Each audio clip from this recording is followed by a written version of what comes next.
একটা লম্বা সময়ের অপেক্ষার পর এখানে যারা হচ্ছে গিয়ে সাংবাদিকরা ছিলেন তাদের একটা প্রত্যাশা ছিল যে বোর্ড সভাপতি যেহেতু এসছেন তিনি একটা সমাধানের পথ নিশ্চয়ই বের করবেন, কিন্তু প্রায় ঘন্টা তিনেক এখানে অপেক্ষা করার পরে আসলে কোনো সমাধান হয়নি। বোর্ড ডিরেক্টর মঞ্জুর আলম তিনি বোর্ড সভাপতির হয়ে তিনি সাংবাদিকদের জানাতে এসেছেন এবং জানিয়েছেন যে আসলে এখন পর্যন্ত সমাধান হয়নি।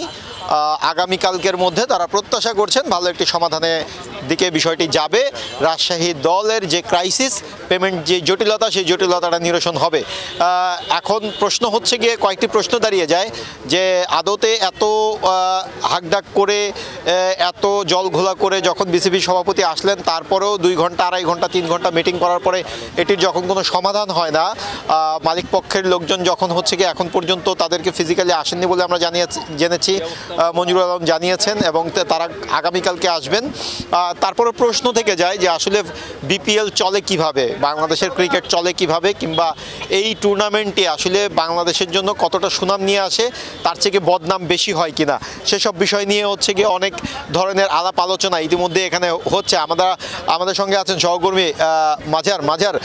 একটা দারুণ একটা অভিজ্ঞতার সম্মুখীন হলাম, যে অভিজ্ঞতাটা দারুণ বলবো না, তীক্ষ্ণ বলবো। আমরা ভবিষ্যতে হয়তো বা এই ধরনের গল্প করতে পারবো যে হচ্ছে গিয়ে বাংলাদেশ প্রিমিয়ার লিগ বিপিএল একটা টুর্নামেন্ট, সেই টুর্নামেন্টের প্লেয়াররা পেমেন্ট পায়নি বলে তারা ম্যাচ না খেলার হুমকি দিয়েছে এবং একই সঙ্গে তারা অনুশীলন করেনি। মানে সাংবাদিকতার ক্যারিয়ারে অনেক কিছুই হয়তো বা ছোট্ট ক্যারিয়ারে অনেক কিছুই দেখেছেন, কিন্তু এই ধরনের অভিজ্ঞতা আসলে পৃথিবীর কয়জন সাংবাদিক দেখেছে? আমি এর আগেও আপনার সাথে যখন যুক্ত হয়েছিলাম বলেছিলাম যে আমার ক্যারিয়ারে আমি সবগুলো বিপিএল কভার করেছি, কখনো দেখিনি এর আগে সাংবাদিকদের নিয়ে একটা কমেন্ট আমাদের এখানে করেছিলাম যে সাংবাদিকদের কভার করতে দেওয়া হচ্ছে না। আজকে আরও একটা অভিজ্ঞতার শিকার হলাম যে প্রথমবারের মতো মনে হয় কোনো দল মাঝপথে অনুষ্ঠান বয়কট করলেন, আবার পারিশ্রমিক পেয়ে যাবে, মিটিং হলো, দিনভর নাটক চললো। এটা আসলে দেখিনি। একটা অভিজ্ঞতা, অনেক অভিজ্ঞতাই হয়েছে, দেশে বাইরে কভার করার মতো অভিজ্ঞতা হয়েছে, কিন্তু এমনটা হয়নি। আসলে দেখুন, এখনও কিন্তু আপনি কনফিউশন দূর করতে পারেননি।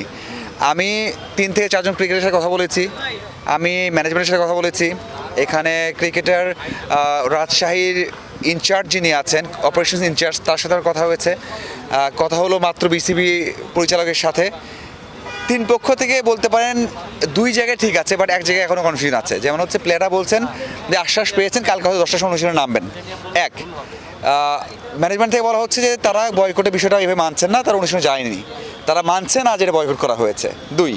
3 নম্বর হচ্ছে বিসিবি থার্ড যখন সভাপতির সাথে মিটিং হয়ে গেল, সেই সময় আমরা শুনলাম যে হ্যাঁ অনুশীলনে ফুটছেন ক্রিকেটাররা, সব কিছু ঠিক হয়ে যাচ্ছে। এখনও পর্যন্ত কথা বললেন বিসিবি থেকে সম্মানিত পরিচালক, যখন বললেন তখন বললেন যে আশা করছি, হোপফুলি, মানে এখনও কনফিউশন আছে। তার মানে লাস্ট সময়ে এসে হয়তো বা যদি কোনো মালিক পক্ষ ভেগে যান, মানে আমি ভেবে বলছি, মানে বা টাকা না দেন, তখন বোর্ডে কিছু করা থাকবে না।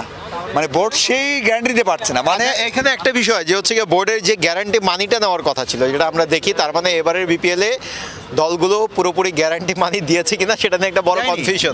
দেয়নি তো, দেয়নি। শুধুমাত্র একটা দল দিয়েছে, বাকি দলগুলো ফুল। দলটা কারা? ফরচুন বরিশাল ফুল টাকা দিয়েছে, ব্যাংক গ্যারান্টি। আর কোনো দল দেয় মনে হয় তাদের লাগবেও না, তারা টাকা পেমেন্ট মনে হয় পেয়ে যায়, তারা একদিকে কোনো ঝামেলা পাবেন না। তবে এখনও আপনি গতকাল একটা দলের পেমেন্ট হয়েছে, মানে গতকাল আগ পর্যন্ত একটা দল পেমেন্ট দেয়নি, সেটা একটা বড় নাম।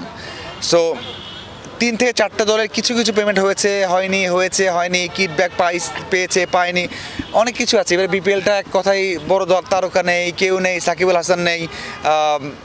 এক কথাই আমি কখনো এমন বিপিএল দেখিনি। আসলে এই বিপিএলটা হয়তো বা এনসিএলটা ভালো ছিল। এনসিএলটা যদি ঢাকায় করা যেত, চট্টগ্রাম করা যেত, সিলেটে করা যেত, হয়তো আমার মনে হয় এর থেকে ভালো হতো। এবং অন্তত এই আপনি যে টুর্নামেন্টটা হয়েছে এনসিএলের T20-তে, সবার আপনি ভালো জার্সি দেখবেন, সবার কিডব্যাক দেখবেন, সবার কাটব্যাক দেখবেন, বিপিএলে নেই। বিপিএলে এই রাজশাহীর আপনি দেখবেন যে বিজয় তার পার্সোনাল ব্যাগ নিয়ে আসছে, আকবর তার জেলার ব্যাগ নিয়ে আসছে, এছাড়া হচ্ছে তাসকিন তার বিসিবির ব্যাগ নিয়ে আসছে। 3 জনের 3 রকমের ব্যাগ। মানে তাদেরকে একটা ফ্র্যাঞ্চাইজি লিগ, বিপিএল, বাংলাদেশের সবচেয়ে বড় লিগ, সেখানে যে একটা ব্যাগ দিতে হবে সেটা কিন্তু তারা জানে না। আসলে এই ধরনের অনেক ঘটনারই আমরা সম্মুখীন হচ্ছি। মাঝার হোটেলের ভিতরে ছিলেন, আমরাও হোটেলের আশেপাশে ছিলাম, অনেক তথ্য আমরা সংগ্রহ করছিলাম।